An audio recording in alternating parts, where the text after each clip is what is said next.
meet the sudden financial need, Manish wanted to sell his wife's gold jewellery. But when he visited the goldsmith shop, he was surprised to know the purity level of the jewellery.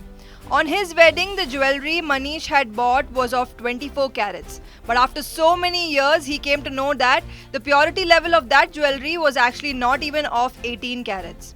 Lakhs of people like Manish are being cheated every day. Generally, people buy gold on the trust of the jeweler.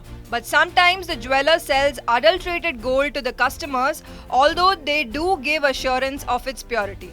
In June last year, the government had made hallmarking of jewellery mandatory in 256 districts. The government had even set up at least one hallmarking center in all the districts.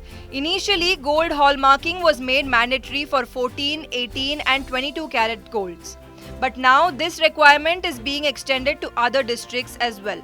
Government has decided to make hallmarking mandatory in 32 additional districts from 1st of June. And now 20, 23 and 24 carat gold will also have to be hallmarked. Before we tell you about the gold hallmarking system, first let's see what is meant when we say 14 to 24 carats gold. Actually, these are all the parameters to determine the purity level of the gold. 24 carat gold is the purest. It is believed its purity is 99.9%. 23 carat gold means that it has 23 parts of gold and 1 part of other metals, and its purity is considered to be 95.7%. Similarly, the purity of 22 carat gold is considered to be 91.6%. That of 18 carat is 75% and that of 14 carat is 58.3%.